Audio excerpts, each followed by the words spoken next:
हाँ जी, good morning बेटे। I am Shilpa Bansal from government high school गुरु नानकपुरा। बेटे इस वीडियो ਦੇ ਵਿੱਚ ਮੈਂ ਤੁਹਾਨੂੰ SST ਦਾ ਚੈਪਟਰ 5th ਕਰਵਾ ਰਹੀ ਹਾਂ। क्लास है 6th क्लास समाजिक विज्ञान। बुक खोल लो ਤੁਸੀਂ अपनी पेज नंबर 41। और चैप्टर आप कर चुके हैं। इस बार जो आना है नाउ 5th चैप्टर आप करते हैं, रीडिंग कर रहे हैं। ਸਮੁੱਚੇ ਸੂਰਜੀ ਪਰਿਵਾਰ ਵਿੱਚ ਸਾਡੀ ਧਰਤੀ ਇੱਕ ਵਿਸ਼ੇਸ਼ ਗ੍ਰਹਿ ਹੈ। ਇਹ ਇੱਕੋ ਹੀ ਇੱਕ ਅਜਿਹਾ ਗ੍ਰਹਿ ਹੈ ਜਿੱਥੇ ਜੀਵਨ ਸੰਭਵ ਹੋ ਸਕਿਆ ਹੈ ਅਤੇ ਜੀਵਨ ਨੂੰ ਚਲਾਉਣ ਲਈ ਸਹਾਇਤਾ ਮਿਲਦੀ ਹੈ। ਕਈ ਵਾਰੀ ਮੰਨਿਆ ਜਾਂਦਾ ਹੈ ਕਿ ਹੋਰ ਵੀ ਗ੍ਰਹਿ ਹਨ ਜਿਵੇਂ ਮੰਗਲ ਜਿੱਥੇ ਜੀਵਨ ਪੋਸੀਬਲ ਹੈ, ਸੰਭਵ ਹੈ।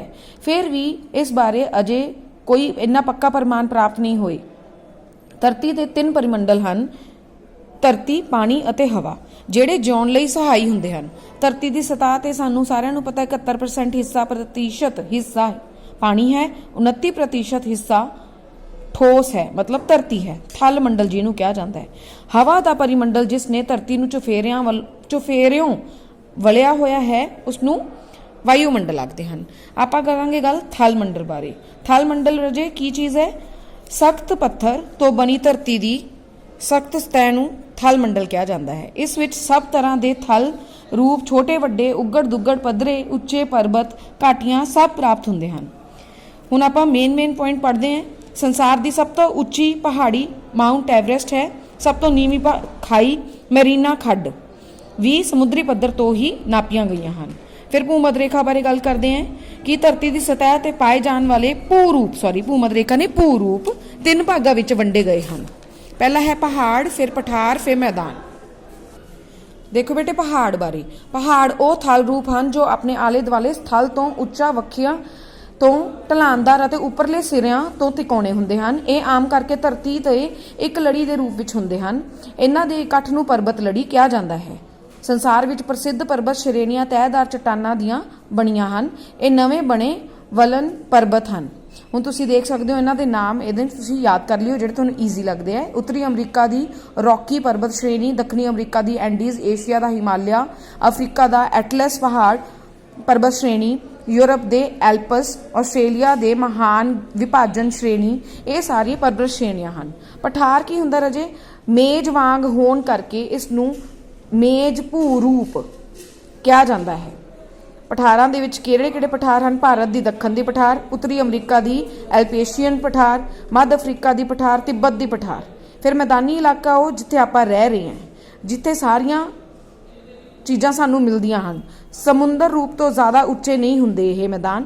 ਵਧੇਰੇ ਕਰਕੇ ਇਹ ਮੈਦਾਨ ਪਹਾੜਾਂ ਤੋਂ, ਦਰਿਆਵਾਂ ਦੁਆਰਾ ਲਿਆਂਦੀ ਮਿੱਟੀ ਤੋਂ ਦੇ ਜਮ੍ਹਾਂ ਹੋਣ ਕਾਰਨ ਬਣੇ ਹੁੰਦੇ ਹਨ। ਇਹ ਥਾਂ ਜ਼ਿਆਦਾ ਕਰਕੇ ਸੰਘਣੀ ਆਬਾਦੀ ਵਾਲੇ ਹੁੰਦੇ ਹਨ ਕਿਉਂਕਿ ਇੱਥੇ ਜ਼ਮੀਨ ਉਪਜਾਊ ਹੁੰਦੀ ਹੈ, ਆਵਾਜਾਈ ਦੇ ਸਾਧਨ ਮਿਲਦੇ ਹਨ, ਸੜਕਾਂ ਬਣੀਆਂ ਹੁੰਦੀਆਂ, ਕੋਈ ਵੀ ਸਮੱਸਿਆਵਾਂ ਨਹੀਂ ਆਉਂਦੀਆਂ। ਫਿਰ ਆਪਾਂ ਪੜਾਂਗੇ ਮਹਾਦੀਪਾਂ ਦੀ ਮਹੱਤਤਾ। ਧਰਤੀ ਦਾ ਬਾਹਰਲਾ ਚਾਪੜ ਜਿਸ ਨੇ ਸਾਰੀ ਧਰਤੀ ਨੂੰ ਢਕਿਆ ਹੋਇਆ ਹੈ ਸਾਡੇ ਲਈ ਬਹੁਤ ਮਹੱਤਤਾ ਰੱਖਦੀ ਹੈ। ਖੇਤੀਬਾੜੀ ਅਤੇ ਪੌਦੇ ਉਗਾਉਣ ਦੇ ਨਾਲ ਬਹੁਤ ਸਾਰੇ ਵੱਡਮੁੱਲੇ ਖਣਿਜ ਪਦਾਰਥ ਵੀ ਸਾਨੂੰ ਪ੍ਰਾਪਤ ਹੁੰਦੇ ਹਨ। ਤੀਸਰਾ, ਮਨੁੱਖੀ ਕਿਰਿਆਵਾਂ ਲਈ ਇਹ ਥਲ ਮੰਡਲ ਆਧਾਰ ਹੈ। ਮਨੁੱਖਾਂ ਅਤੇ ਜੀਵ ਜੰਤੂਆਂ ਲਈ ਥਲ ਮੰਡਲ ਆਵਾਸ ਪ੍ਰਦਾਨ ਕਰਦਾ ਹੈ। ਉਦੋਂ ਬਾਅਦ ਤੁਸੀਂ 7 ਮਹਾਦੀਪਾਂ ਦੇ ਨਾਮ ਯਾਦ ਕਰ ਲਓ। ਮਹਾਦੀਪ ਕੀ ਹੁੰਦੇ ਆ? ਉਹ ਵੱਡੇ ਧਰਤ ਟੁਕੜੇ ਜਿਹੜੇ ਮਹਾਸਾਗਰਾਂ ਤੇ ਸਾਗਰਾਂ ਰਾਹੀਂ ਅਲੱਗ ਹੁੰਦੇ ਹਨ। ਏਸ਼ੀਆ, ਅਫਰੀਕਾ, ਉੱਤਰੀ ਅਮਰੀਕਾ, ਦੱਖਣੀ ਅਮਰੀਕਾ, ਅੰਟਾਰਕਟਿਕਾ, ਯੂਰਪ ਤੇ ਆਸਟ੍ਰੇਲੀਆ, ਇਹ ਤੁਹਾਡੇ ਕੀ ਹਨ? ਮਹਾਦੀਪ। ਫਿਰ ਆਪਾਂ ਇਹਨਾਂ ਬਾਰੇ ਜੋ ਵਿੱਚੋਂ ਪੜ੍ਹਨਾ ਤੁਸੀਂ। ਏਸ਼ੀਆ ਦੇ ਵਿੱਚ ਸਭ ਤੋਂ ਵੱਡਾ ਮਹਾਦੀਪ ਏਸ਼ੀਆ ਹੈ। ਅਫਰੀਕਾ ਅਤੇ ਦੱਖਣੀ ਅਮਰੀਕਾ ਦੱਖਣੀ ਅਤੇ ਉੱਤਰੀ ਦੋਹਾਂ ਅਰਧਗੋਲਿਆਂ ਵਿੱਚ ਸਥਿਤ ਹਨ। ਫਿਰ ਉਦੋਂ ਬਾਅਦ ਆਪਾਂ ਰੀਡ ਕਰਦੇ ਹਾਂ ਕਿ ਇਹ ਮਹਾਦੀਪ ਯੂਰਪ ਨਾਲੋਂ ਰੋਮ ਸਾਗਰ ਦੁਆਰਾ ਅਤੇ ਏਸ਼ੀਆ ਨਾਲੋਂ ਲਾਲ ਸਾਗਰ ਦੁਆਰਾ ਅਲੱਗ ਹੁੰਦਾ ਹੈ। ਉੱਤਰੀ ਅਮਰੀਕਾ ਉੱਤਰੀ ਅਰਧਗੋਲੇ ਵਿੱਚ ਹਨ, ਦੱਖਣੀ ਅਮਰੀਕਾ ਦੱਖਣੀ ਅਰਧਗੋਲੇ ਵਿੱਚ ਹਨ। ਦੱਖਣੀ ਧਰੁਵ ਅੰਟਾਰਕਟਿਕ ਮਹਾਦੀਪ ਨਾਲ ਘਿਰਿਆ ਹੋਇਆ ਹੈ। ਇਹ ਸਾਰਾ ਬਰਫ਼ ਨਾਲ ਢਕਿਆ ਹੋਇਆ ਹੈ, ਇਸ ਕਰਕੇ ਇਸ ਨੂੰ ਚਿੱਟਾ ਮਹਾਦੀਪ ਆਖਿਆ ਜਾਂਦਾ ਹੈ। ਯੂਰਪ ਭਾਵੇਂ ਛੋਟਾ ਮਹਾਦੀਪ ਹੈ ਪਰ ਇਸ ਵਿੱਚ ਬਹੁਤ ਦੇਸ਼ ਸ਼ਾਮਲ ਹਨ। ਆਸਟ੍ਰੇਲੀਆ ਸਭ ਤੋਂ ਛੋਟਾ ਮਹਾਦੀਪ ਹੋਣ ਕਰਕੇ ਇਸ ਨੂੰ ਟਾਪੂ ਵੀ ਕਿਹਾ ਜਾਂਦਾ ਹੈ। ਫਿਰ ਆਪਾਂ ਜਲ ਮੰਡਲ ਦੇਖਦੇ ਹਾਂ। ਜਿਵੇਂ ਮੈਂ ਤੁਹਾਨੂੰ ਪਹਿਲਾਂ ਹੀ ਦੱਸਿਆ ਕਿ ਧਰਤੀ ਦਾ 71% ਹਿੱਸਾ ਹੈ ਉਹ ਜਿਹੜਾ ਪਾਣੀ ਨਾਲ ਢਕਿਆ ਹੋਇਆ ਹੈ। ਤੁਸੀਂ ਅੱਗੇ ਮਹਾਸਾਗਰਾਂ ਦੇ ਨਾਮ ਯਾਦ ਕਰ ਲਓ ਬੇਟੇ। ਮਹਾਸਾਗਰ ਕਿਹੜੇ ਹਨ? ਸ਼ਾਂਤ ਮਹਾਸਾਗਰ, ਅੰਧ ਮਹਾਸਾਗਰ, ਹਿੰਦ ਮਹਾਸਾਗਰ ਤੇ ਆਰਕਟਿਕ ਮਹਾਸਾਗਰ। ਸਭ ਤੋਂ ਵੱਡਾ ਮਹਾਸਾਗਰ ਸ਼ਾਂਤ ਮਹਾਸਾਗਰ ਹੈ। हिंद महासागर नूं हिंद महासागर इस करके कहा जाता है क्योंकि अपने देश के नाम करके इसका नाम हिंद महासागर पै जाता है। तो दूसरा वड्डा महासागर है अंध महासागर। सब तो छोटा महासागर आर्कटिक महासागर है। हुण तुसीं रीड करना है जल मंडल का महत्व। जल मंडल विच महासागर, सागर, झीलां, दरियावां सारिਆਂ ਦਾ पानी सानू मिलता है। पानी बगैर जिंदगी संभव नहीं है। पेड़ पौधे जीव जंतुओं नूं सब नूं पानी की लोड़ हुंदी है। फिर वायुमंडल, हवा बगैर भी असी नहीं रह सकते। हवा के गिलाफ नूं जो धरती के आले दुआले है उसनूं वायुमंडल कहा जाता है। जदों ये पानी, हवा, धरती तीन चीज़ां मिलदियां हन तां ओह बनदा है जीव मंडल।